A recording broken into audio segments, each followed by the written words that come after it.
So result of making peace with crisis. So as a high level overview, this is going to be a 4-part series with our business coach, Anthem Salgado. Today's first session is going to be with Desi Danganan,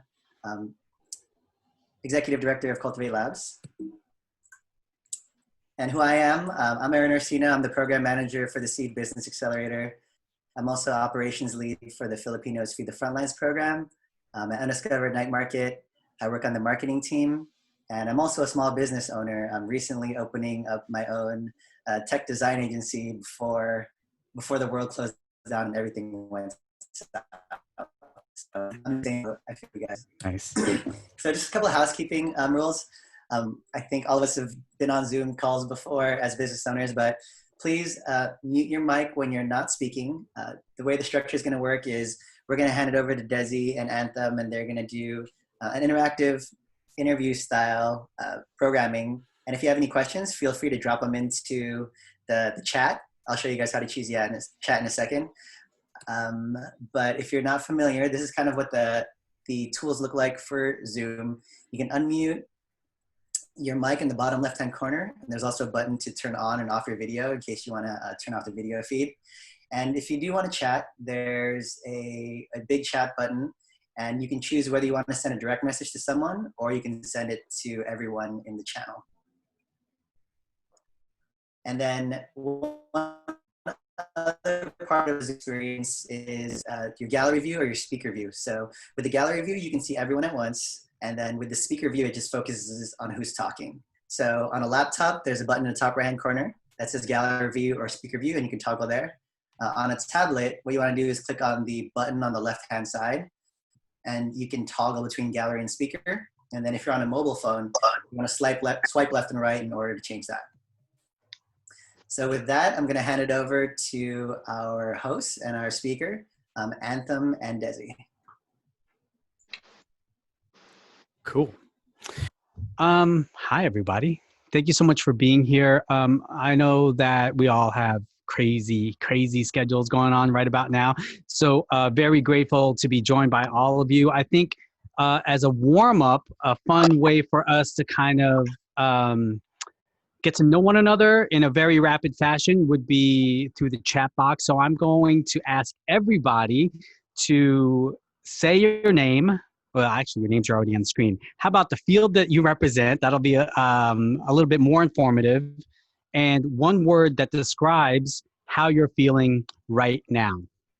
Got it? So that's the first prompt to kind of get us acclimated to the space. So if you could go ahead and let us know, again, the field you represent and one word that describes how you're feeling right now. And we'll go ahead and share that. I'll read them back to all of you so that you know that yours has been counted. So Jason says, wellness, bicycle, education, feeling grateful. Awesome. Thanks for kicking this off, Jason. Aaron says, product design, optimistic. Papa Lowdown, representing public relations and feeling full. Just had dinner. Aaron says, apparel design, feeling conflicted. Desi says, economic development and branding, a bit nervous.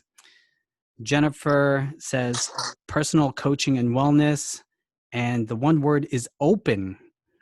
Justine says, small press / publishing, law office, and feeling a bit anxious. Alex says, design, feeling grateful and hungry. Yerim says, English / education, feeling hungry and anxious. Don't let it stop you from eating if you need to do that, right? So I know this is kind of a dinner hour, so let's handle that. Pia says, CBD, the feeling is overwhelmed. And Shisway says, creative writing for people of color, feeling shattered. Gina says, event planning, tired but present. I think we got everybody. I really appreciate everybody sharing that information. It gives us a sense for who's in the room. And it's awesome to see a wide spread of fields represented. And I also want to take this time to acknowledge that these times are crazy, and it would be really silly of us to ignore the elephant in the room, which is the fact that globally we were hit with this pandemic that led to an economic shutdown. And more recently, people have been really activated to speak up on behalf of racial justice. So all of that is happening as the background to this workshop. And I just didn't want to pretend that it wasn't happening. There are a lot of facilitators who, when they start workshops, will say, whatever you got going on outside, let's leave it outside the door and we'll concentrate on the content. And I think that's relevant for a lot of instances, but definitely would not be appropriate for today. So I appreciate you sharing how you feel. We're, to whatever degree is possible, we are going through this together. So let's do what we can to continue to support each other. On that note, as Aaron mentioned, we are going to be talking to Desi, who will give us a presentation shortly and tell us a little bit more about himself, and then we'll dive into the interview portion.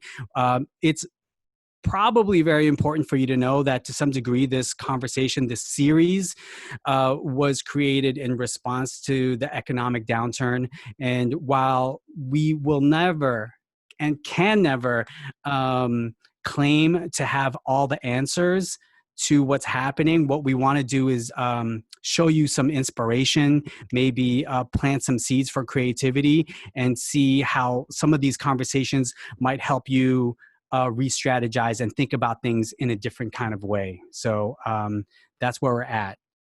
Before we move on, let's make sure we catch Raynell, nature-based coaching and consulting, feeling focused. And thank you, Shisui, for recognizing. Really appreciate that. All right. So Desi, shall we? All right, let's do it, Anthem. All right. So should we kick this off with a slideshow, or are you going to kind of introduce how we met and whatnot? God. Oh, yeah, let's do that. That'll be fun. That will be fun. We met initially through music and nightlife, correct? Yep. And we attended a lot of the same big events. We knew a lot of the same people. And then out of nowhere, you opened a restaurant. And I was like, damn. That's awesome. And at the time, Pulling Lounge hosted a lot of events that were cool arts related, which is where Irene Faye Dueller and I were working at the time. So Desi was very generous with the space and hosted a lot of our open mics, a lot of our poetry events, performances. There's a lot. I didn't realize that there were cool arts events at Pulling Lounge. So the connection even gets deeper. It's crazy, right? Yeah. So a lot of overlap. So that was definitely the origins. What else would you want to add to that? I mean, that's where a lot of people kind of get to know me first. I kind of learned community building through party promotion and really Pulling Lounge. Let me share my screen since we're kind of getting there. Can you make me co-host, Aaron? Yep. For those who haven't heard of Pulling Lounge, it was kind of a infamous nightclub, restaurant in the Bay Area. Because it was kind of well-renowned. Let me share my screen and we can kind of look at that. It was one of the few restaurants that actually helped bring Filipino food into the mainstream, and it was a real hub of activity.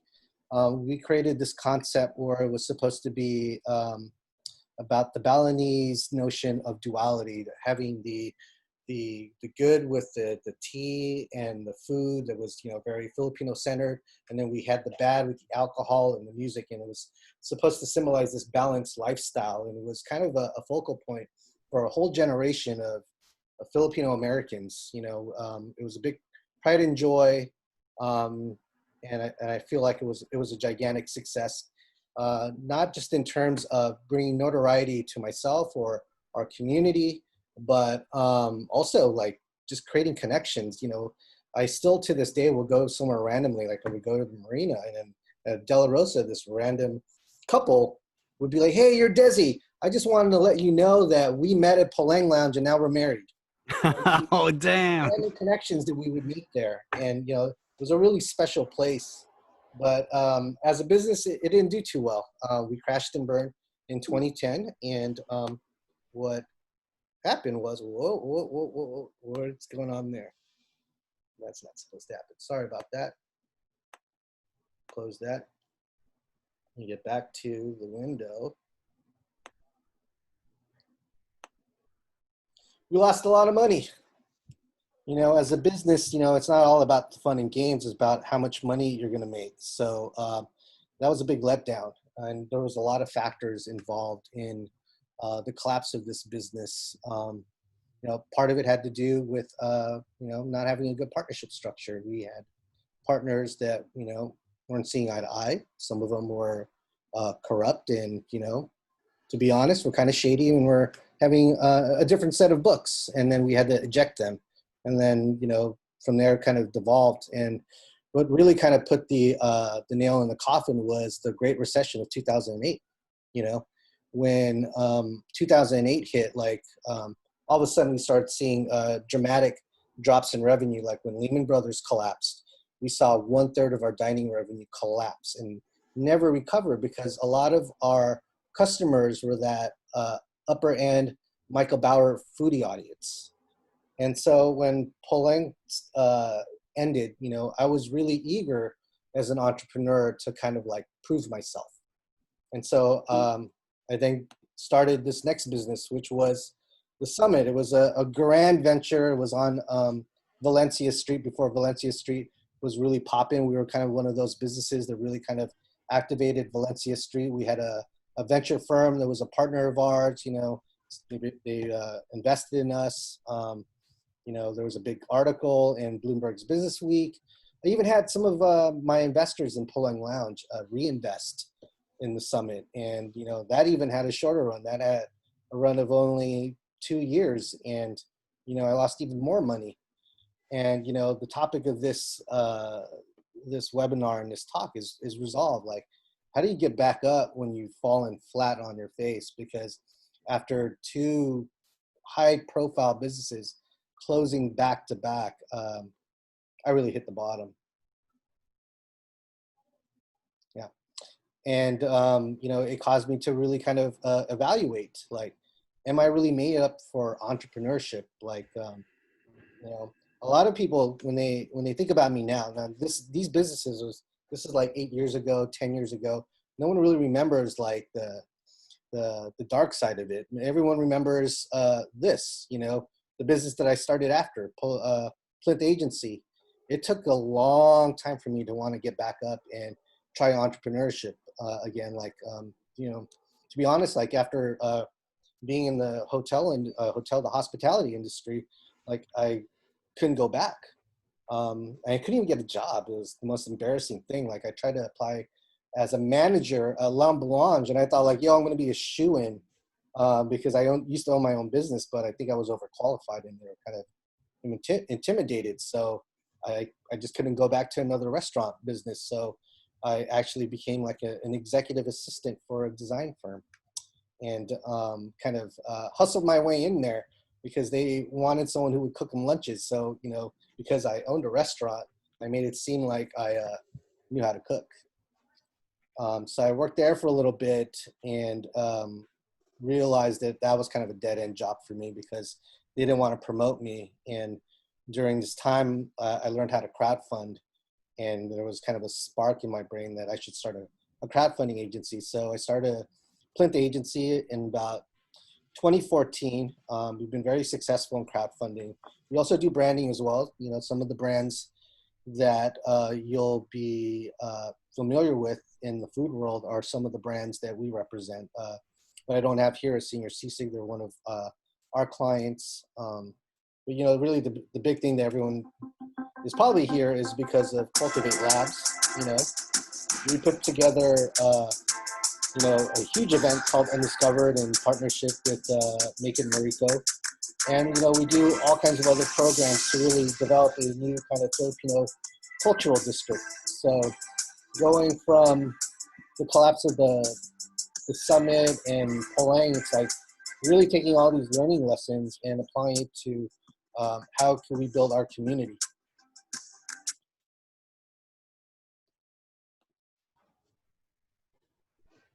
So that's kind of like my journey into entrepreneurship. You know, I've had my ups and downs, and still here. Nice.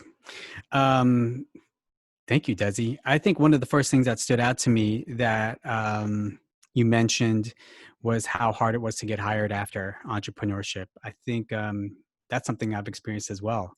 You know, it's really interesting. Some people say they want someone entrepreneurial in the job description, but they don't want actual entrepreneurs. I don't know what that's about. They just want to follow orders. Yeah, we're rebels. I mean, so that's the funny thing about it. So, how can we not talk about the losses? Obviously, there are emotional losses, and then there are literal financial losses. How does one bounce back from an $800,000 loss and a $350,000 loss? Like, I mean, what does that picture actually look like? Like, it honestly, I'm at a loss for words because it's a little bit unfathomable. It's like, so it's so deep, it's so big. So what does it look like to say, okay, this is happening, and technically what happens next? Like, how do you actually bounce back from that financial hit? Part of it is that you got to just really take some time to recharge and step away, you know, and really reevaluate where you are in life and what you're good at, because obviously there was something wrong happening with my businesses. You know, I was great at coming up with these concepts and getting people to really resonate with it and having people come through the door and really build these communities around these businesses. But one thing that I was really bad at was I was really bad at operations, you know. Mm-hmm.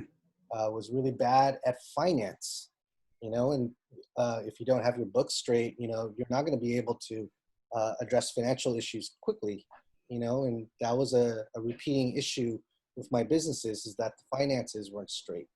And, you know, I made the mistake with Summit to try to save money by doing the books myself. Like, hey, I'm gonna data entry all of like the invoices and check records or whatnot to save money. And, you know, I just don't have the aptitude to do that. And that was one of the biggest learning lessons, is that, you know, figure out where you're weak and then hire people that are smarter than you in those areas so that you can focus in on what you're great at. Yeah, real talk. So how much did you save by doing it yourself?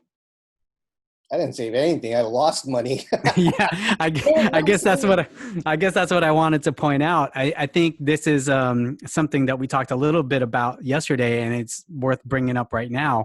There's this sense sometimes, especially when it comes to money, there's the urgent and the happening right now, and this will save me money if I do it this way. And then there's like the eventual, the longevity, the long-term health of a project or a business. And so like today, having gone through all of this, how do you balance and get a strategic mindset and say, you know what, I could save some money today, or I could save like the bigger money over the long haul if I hired the right people? Like, how did you arrive at that place for yourself? Like, what's your mindset like now? I think of like time and money as a way to allocate opportunity. And what I realized is that I know how to multiply. That's my great strength, is that I know how to take resources and build from there.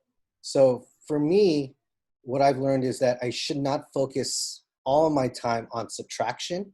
I should focus my time on multiplication, generating revenue, and bring people in to figure out how to save money and to track the money. Mm-hmm. You know, when you get so fixated, for me as a business owner, like I should not be fixated on the minutia of where did this $5 or $10 go, and spending 30, 45 minutes trying to reconcile Quicken or Zero to get there. I should spend 45 minutes thinking about, how am I going to generate another $10,000? Right. Yep. Right.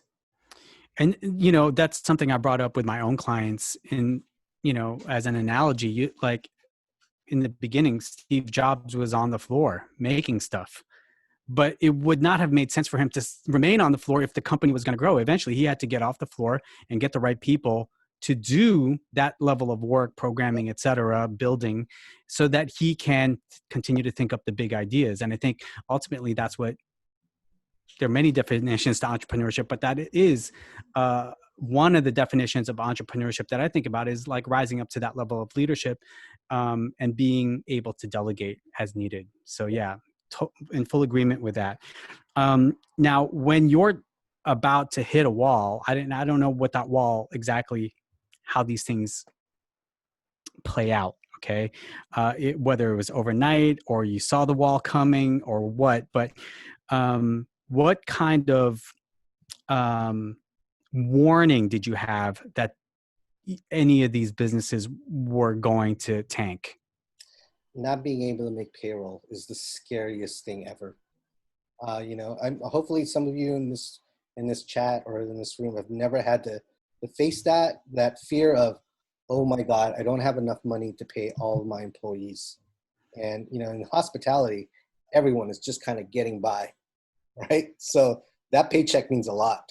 Oh yeah.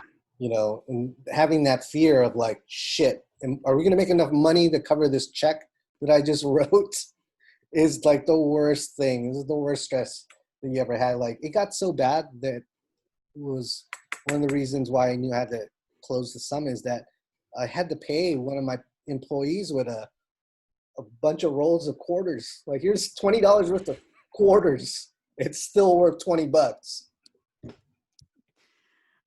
Time-wise, what kind of lead time did you have before things got that bad? Did you see it coming? Could you forecast it, predict it? Or is it like all of a sudden one day you're like, oh, wait, is this check going to clear? Like, you know what I mean? Like, what kind of warning systems did you have in place? How much time was ahead of you? Well, that was the thing, is that I didn't have warning systems. It basically was just, I got to the point where like, okay, I cannot handle this stress of trying to juggle it and make it work, because I got all these things up in the air. I'm hoping like this check is going to clear. This money's going to come in. This vendor's not going to ask for money, this and that. That's when, once you things fall from the sky when you're doing the juggling, that for me, that was the indication that it was time to stop. But really, if back then, if I had the real kind of financial guidance that I have now, if I had the financial team that I have right now, I wouldn't need to go through that, because now I have much more like visibility of our finances, because we do cash flow projections, because I'm not spending time entering things in. Now I'm working with the accountants to think much more long-term and strategically about our finances, so we don't run into issues like that. At least that's the goal. Emotionally speaking, I know it's really hard for entrepreneurs to quit. I mean, because that's part of our DNA. Like when we set out to do something, it's because we're already trying something that people don't think is a good idea. It's already crazy. So at what point did you actually have to sort of, for lack of better words right now, like sort of like destroy your ego to be able to say, you know what? I actually can't pull it off right now. Because we all start off thinking we can do the impossible. And then at some point you got to think, wait a minute, it actually genuinely is impossible. So emotionally speaking, what was that journey like? Admitting. I knew when I hit rock bottom that I didn't know what I was doing. And obviously there are things really bad. Was after the summit closed, I even got evicted from my apartment. So not only did I not have a job, I was broke, I had no business, I had nowhere to live. And so that's why I hit rock bottom, where I was like, whatever I have, like scrounged up like $700, and I just bought a Greyhound ticket and just traveled around the country to like really reset and like get away and, actually kind of hide for a minute. Yeah. How long were you gone for? That was about a 4-month adventure across America. It was cool. I was very fortunate, like during that time, that I spent time with like some really key folks. Like my buddy Sear took me in Seattle. I made my way to Ohio. I've got a great set of friends from Ohio. Erin hosted me for about 2 weeks. I was 35 years old and broke, and she was still a college student hosting this like guy with the midlife crisis. And it was great, you know, that they were so open to have me there. And then I jumped on an Amtrak and made it to New York and had to crawl to my dad and tell him like, "Yo, Dad, this is the situation. I'm gonna need a Mhm. little bit of help. You know, can Mhm. you loan me like $1,000 so like when I get back, I can like find an apartment and put a deposit down." You know, it got to that point. You know, that was the rock bottom. But being able to crawl out of there was like I had to learn how to forgive myself because you live with so much guilt. You know, you're living with the guilt of I failed. Uh, I I lost money for my friends. You know, there's gonna be some unfortunate situations where you're gonna have these uncomfortable like talks with your friends, and you know, one friend of mine like he pulled in his sister. Actually, two friends of mine's pulled in their sisters as co-investors into the project, and they lost their money, and that was a uncomfortable thing. You know, Mhm. sometimes you might not even get invited to a wedding. Damn. Yep. Or when you do get invited to a wedding, you know, they'll throw like little barbs at you, like, "Yo, man, I could have had a bigger wedding. Yo, like that $4,000, like that could have been the open bar. Oh, You know, and you're gonna have to eat shit for yeah. right? Because Yeah. that's truth and that's real. You know, like you're gonna have to kowtow for a minute.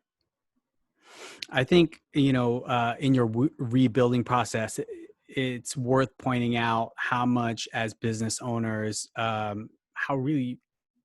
much we're natural marketers for ourselves and how much we um, put our best foot forward. You know what I mean? And in a weird way, I feel like we paint ourselves into a corner because when things start to tank, it's hard for us to say, actually, it's not as perfect as I've been portraying.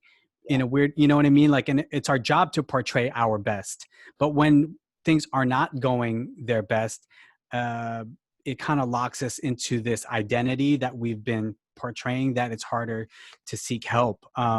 And that's really cool that you were able to find friends across the country and to ask your dad for help. What was it like for you to begin to repair those relationships? Sorry, I think we're all getting that alert right yeah, now. we're getting the alert. It's curfew time, San Yeah. Francisco. So yeah, what was that like for you to start to repair those relationships? And the other question I have, technical question, is uh, what does it look like to close a business? Because and don't share anything that you're uncomfortable sharing, but like, does it mean you have to claim bankruptcy? Do you have to hire attorneys? Especially when there are so many cooks in the kitchen, like what does that look like if you're comfortable sharing a little bit about technically what Yeah, happens? yeah. So like mentally, you know, was learning how to forgive myself, and I was really fortunate that an angel came to my life. You know, like you said, like you know, you got to keep your ego in check because as an entrepreneur, sometimes like you think you're bigger than who you are, and then when you fall flat in your face, it's a complete ego check. But luckily, I met Maricha Dakuta, my girlfriend right now, my longtime partner, and she lent me the shoulder and the space to like let go and really kind of process that feeling and like hold that space for me. It took a really long time, like 4 years Hmm. to want to do it. On the technical aspect, so that's like the hard side, but on the mind side, like yeah, man, I had to file bankruptcy. Like I owed a lot of money. Like I owed $120,000 to the Board of Equalization. So anyone who's running like a bar or a restaurant, they know who the Board of Equalization is. Like, you know, as a B2C business, you're collecting sales tax from the government. And then you're supposed to give that to them at the end of the quarter. And, you know, when you're mismanaging your books and you're in the red, it's really tempting to just like, you know, I'm just gonna kind of dip in there for a minute and then I'm gonna replenish that.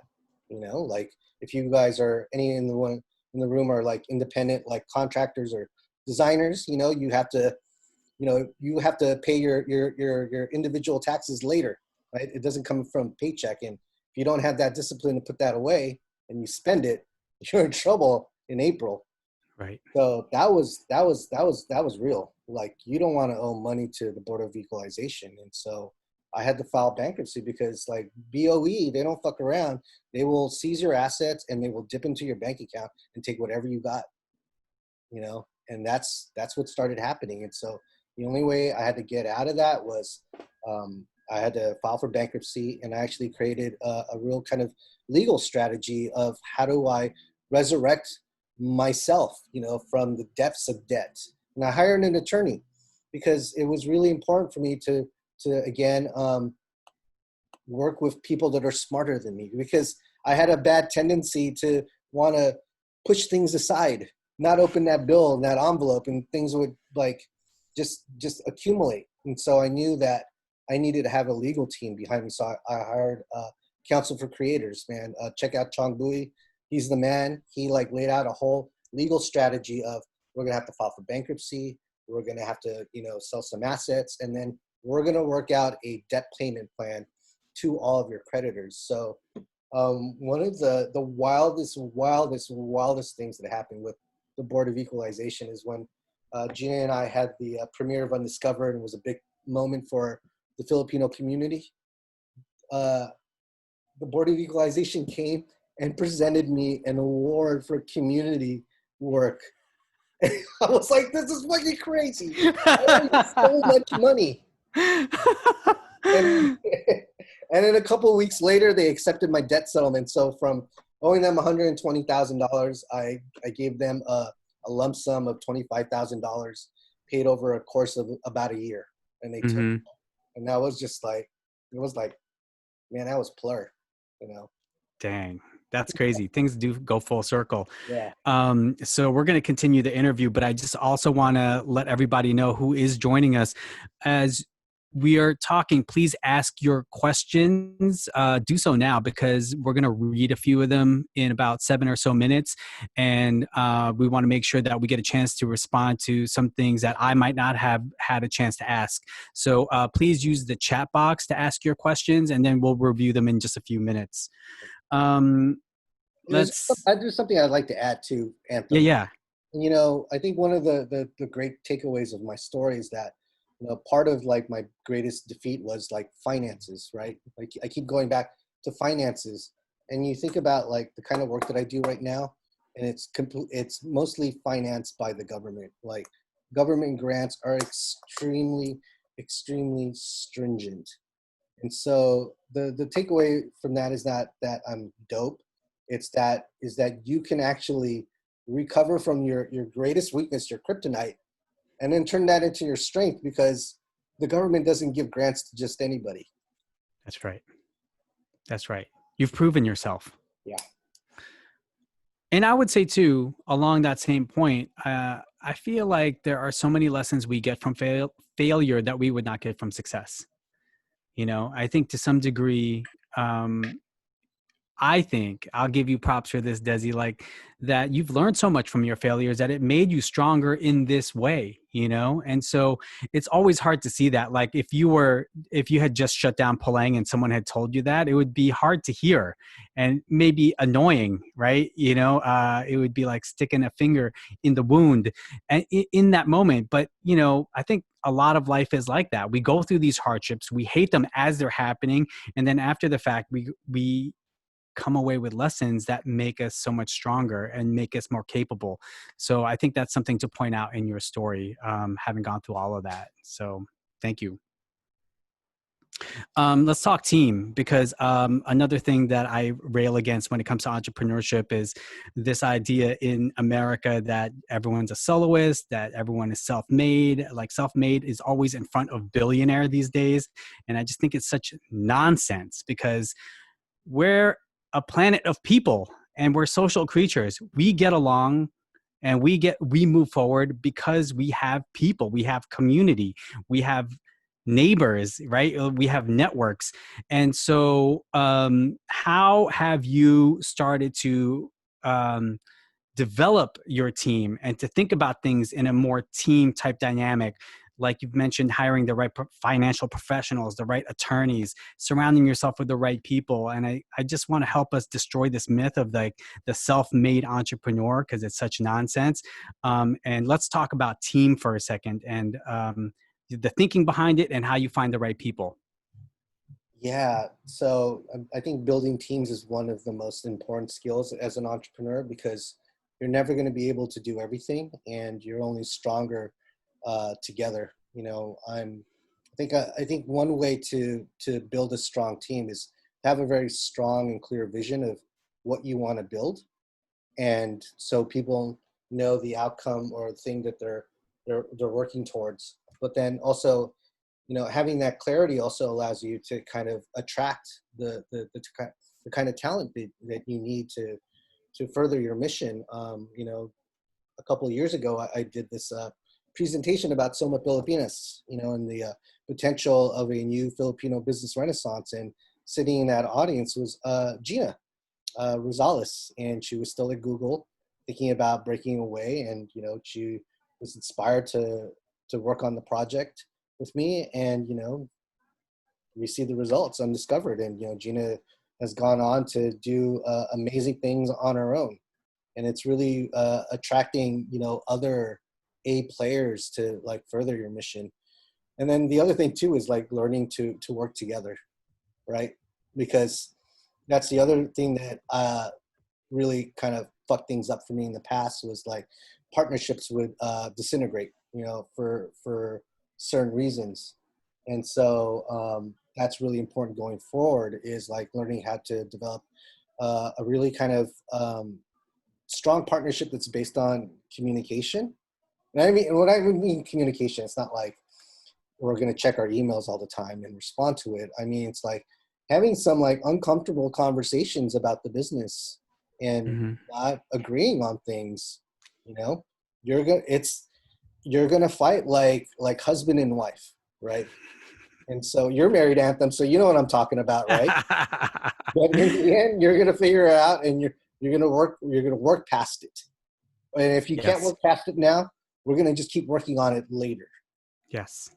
You know, And you know what I'll add to that? I attended a training years ago that called those courageous conversations, Mm, right? They are difficult and they need to happen. And something that I'll add on top of that is a piece of advice that I like to give to my clients is when you're developing your team, try to have somebody on your team that has these two qualities. Number one, you trust them. And number two, you trust them to disagree with you, right? Because if you surround yourself only with people who are ever going to agree with you, then you basically just have yes men and yes women, and you have fans. And it's nice to be adored, right? But at the end of the day, that doesn't move us forward. We need to have people that we're willing to sort of wrestle ideas with, that we trust to wrestle those ideas with. So those would be the two qualities: is someone you trust and someone you trust to disagree with you. And that doesn't mean invite haters into your circle either, right? Because uh, I wouldn't trust a hater's opinion. But if it's someone I love, that I know loves me, wants to see me do my best, and they're qualified to wrestle with me with these ideas, then that's the best marriage, whether literal or figurative. So yeah, something definitely to think about. You also mentioned um, having a, I don't know if you used this word or if I just wrote this down, but having a clear vision helps you develop your team. yeah. Have you done any formal visioning work, or like what is your process for arriving at that vision? You journal, you sketch, you do whiteboard, you do retreat. Like where do you come up with a vision? To be honest, sometimes it's on the dance floor. Like, Nice. like that old Desi of Pulling Lounge. Like sometimes, like nightclubs can be spiritual moments for me and for other people. Like when the vibration's right, and you have that synchronicity with that community on the dance floor. Like that spark of inspiration will just pop in there. Like, or I'll be able to like reach for the stars and pull it out.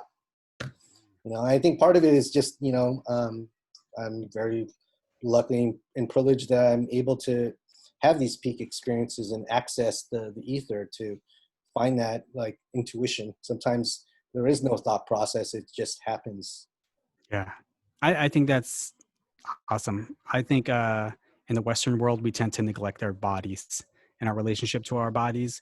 So I celebrate that. that you find business ideas on the dance floor. I think that's dope. Okay, I'm going to ask one more question and then we'll go to the chat box.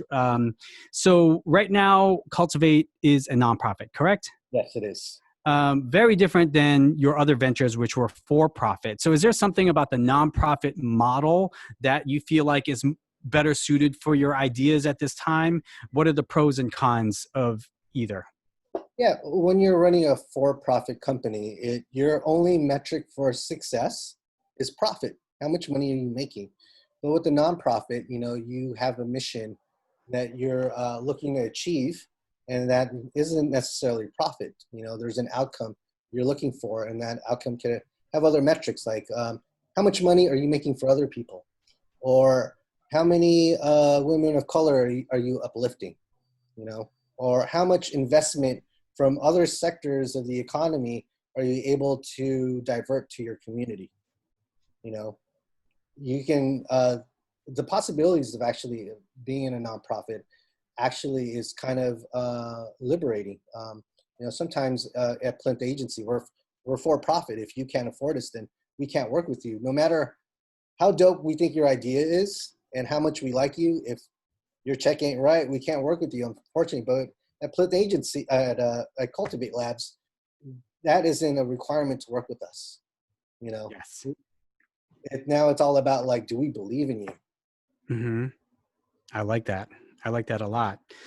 Let's go to the chat, guys. Okay, Desi, I'm going to challenge you because I want to make sure that we respect people's time and that we close when we say we were going to close. Okay, so I'm going to challenge you to give us like the rapid fire answers. Are you down to play? Yeah, let's do it. Let's do it. So Yuram is asking, as an undergraduate who is graduating soon and existing in a similar recession as the one a decade ago, what advice do you have for young entrepreneurs? Think out of the box. There's going to be opportunities. I will agree with that. And I'll add to that, just go ahead and prototype your ideas. Because if you're only thinking, then it's harder to jump out of the gate. But if you start prototyping, then you'll find out what's what very quickly. Yeah. Okay. Crisis births innovation, says Jennifer Navarro Mariquin, who will be joining us next Tuesday, by the way. Stay tuned for that. And she continues, what opportunities do you see opening up for the entrepreneur during this time and beyond? You got to look at where there's going to be holes in our economy that need to be addressed. So definitely online learning. What you're going to find is a lot of people are going to be laid off. And, back in 2008, that's when people start to reevaluate their lives and what kind of careers they want to go into. And so they start to switch careers and learn new skills. So if you have a skill to teach, record that online and do a Skillshare or something. I'm pretty sure you could make some money. Yeah, nice. Justine chiming in here says, thanks so much for sharing, Desi. I'm curious about how your bankruptcy filing was. What's the greatest lesson from it? How was it? It was expensive. Yeah, I mean, filing for bankruptcy, you still have to pay an attorney. I think I spent $5,000 to $7,000 in legal fees to set up this kind of whole legal structure and legal financial plan to get out of debt. But it was well worth it. I worked extra side gigs to pay for it. And nice. It was one of the best things I did. Don't forget about investing in yourself. Yes, indeed. Excellent. Christina says, what are the new benchmarks of business, taking into account COVID, activism, and sustainability benchmarks? Yeah, I think for businesses going forward, sometimes businesses in the past before COVID, were evaluated on like my lifestyle, like how artisanal is this, how cool it is. But now in the post-COVID world, we're going to be evaluating things as how safe is this? Right? So safety is going to be a big attribute that we need to be concerned about as a measurement for success going forward. That was a bit mind-blowing. I'm going to spend some time with that. That's awesome. Awesome observation. Jason is asking, have you explored the Social Purpose Corporation, SPC, and Benefit Corporation? I have. The only problem with those types of entities is governments and foundations will not issue grants to them. So it's basically, for me, the way I perceive those kind of formations is that they're good for profit, so that you can do social good things while still making a profit. The downside with having a nonprofit is that there's a lot more reporting and auditing requirements to verify that you are a nonprofit. Awesome. Everybody, fantastic questions. We might have time for one more if you got them. In the meanwhile, what I want to do is give a nod to Jennifer Navarro-Marroquin, who is with us on screen. She will be our interviewee next Tuesday. Our session continues this Thursday and the Thursday following Jennifer's session, where it's just going to be me and you. And we're going to open up the mics and have a little bit more active conversation. We'll work through some writing exercises together. And it's going to be an opportunity for us to do a little bit more engagement in that respect. So please attend all 4 sessions if you can. And, the RSVP is still open. So if you have friends that you feel like would benefit from this series, then definitely continue to invite them. Let's see, looking at the chat real quick. All right, so just sharing a quick comment from Dre. I think the goal in this post-COVID world is figuring out how to solve problems and do what you normally do, but at home, right? So definitely thinking about what that pivot looks like from the home style. Okay, last question, and then I'll ask you guys a question. 2 questions. They're getting good. Sorry. So Aaron says, if you could relive one of your past projects, which would it be, Paleng or Summit? And I'll add this. I think we already covered it, but what would you do differently? Pick one. Down, I would relive Paleng all over again. That was so much fun. We didn't make a lot of money, but we had such a great time, and we made so many people so happy. Like, I still have dreams about Paleng, and every day I still think about Paleng. I think I would say half of this room right now has at least one good memory of Paleng, and so it was really a magical place. And the employees were they were like family. The clientele that came was community, and we made magic at Paleng Lounge. Summit, that was a complete other story. I would not want to wish the summit on anyone. Nice. Okay, I think this might be a good one to close on from the chat. Speaking of investing in yourself, what is your current self-care regimen to keep grinding? I was asked that question before, and you know what I answered? Not working, which is the wrong answer. I think as an entrepreneur, I really need to work on self-care a little bit more.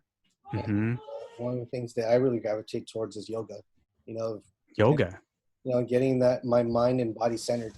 Nice. Have you been doing yoga, or are you saying you want to start doing yoga? I've been doing yoga on and off, and I really need to kind of get back on a regular schedule. Last time I did it 2 weeks ago, and I need to do it again. Nice. Very cool. So now the question for the audience, with the time that we have remaining, please use your chat box to let us know what you're taking away from today. I mean, obviously, we covered a huge spectrum of subject matter, important topics, and I'd like to find out what your lessons are. What are you taking away from today that will be important for you to remember? Leading up to the Thursday session that we have this week. Go ahead and use the chat box. I'll go ahead and read them back, and that will be a super powerful way for us to close out.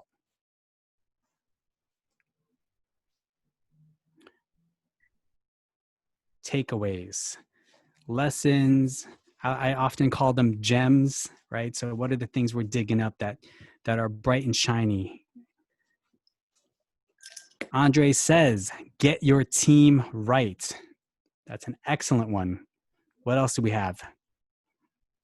Gail says, yes, get your team right. If you don't have a team, find your folks.